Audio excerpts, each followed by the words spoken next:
Alright, let's go ahead and see how you can do the pair plot in Seaborn. So Seaborn have a pair plot, something like there. You can do this SNS dot pair plot. You can put the cursor inside these parentheses and then you can see here the details of the parameter. It takes the input data, and now we don't have anything something like we used earlier where we passed just a single column like sepal length. Here we need to pass all the data. So I pass here this whole data. Thereafter I pass here, I think all of the other things we can leave as it is.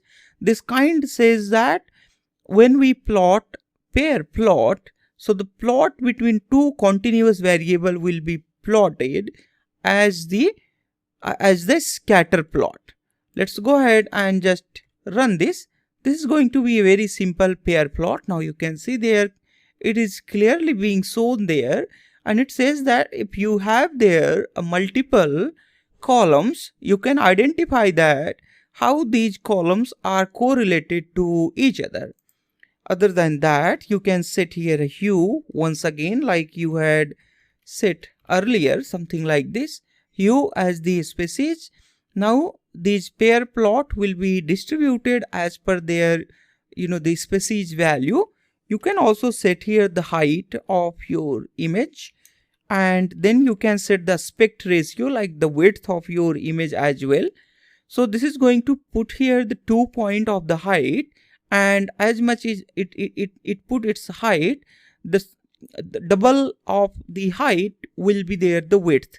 Now we can see this whole image in a single graph, but you may not be able to see the text data when you are watching it online. So I'm just gonna make it a little larger plot.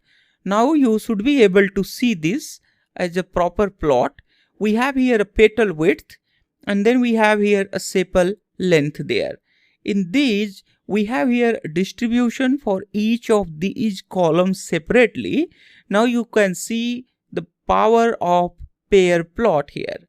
You can set its label like X label, Y label, title like we have set here the earlier. And other than that, the color scheme says that which species are chosen there. For example, if it is green, then you have for green color a high range values for a petal width, length, and sepal length, and the sepal width and length as well. So it says that whenever these parameters have a high value, there is high probability that the flower is type of the Virginica. And similarly, if these values are less, you can say there these type of flowers can be the Setosa there. Alright, that's how these machine learning algorithm identify these patterns for the classification.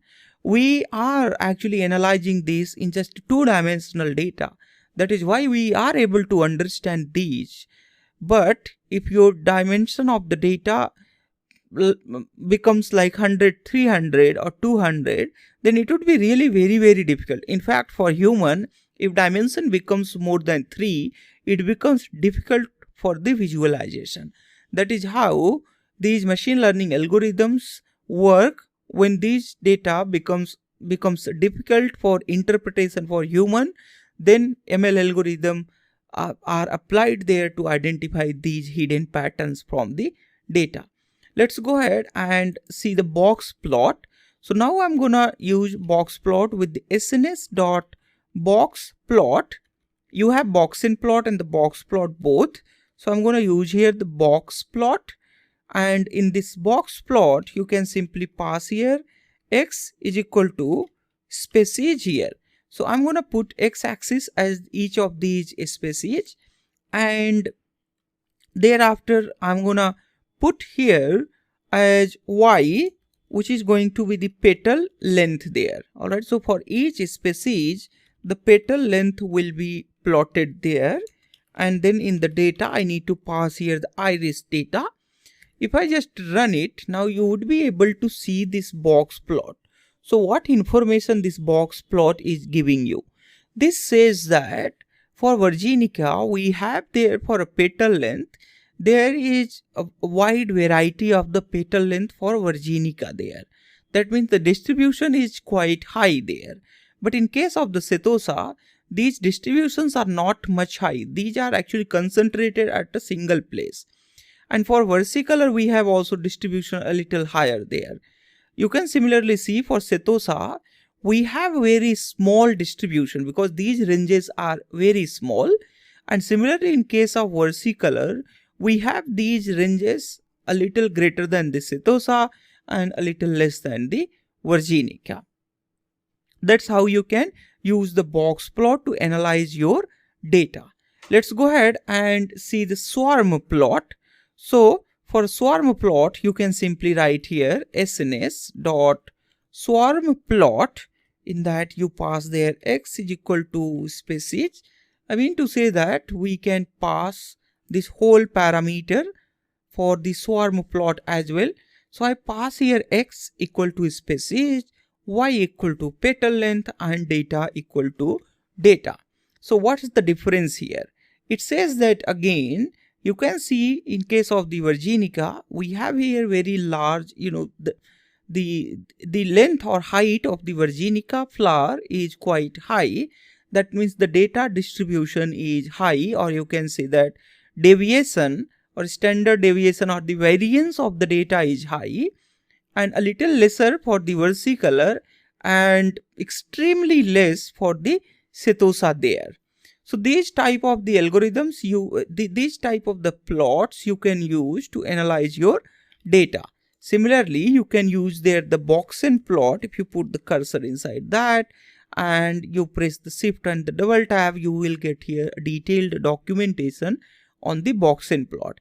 It again take here x, y, and then you can pass there the data. We can simply put the same parameter like we are using here for our Boxen plot. And in the Boxen plot, we get the something like what we had seen there as the box plot. And there is a little, the difference in the Boxen plot. You get there's some, the boxes there. So this says that how much variance and the distribution of data is there, how much variance in the data is there. All right. So that's how you can use the Seaborn to visualize your data. If you want a very detailed lecture on the Seaborn, you can watch my Python for machine learning a step-by-step guide course by typing there bit.ly/ml-ds-project. All right. Perfect. So this is all about in this lesson. I'll see you in next one.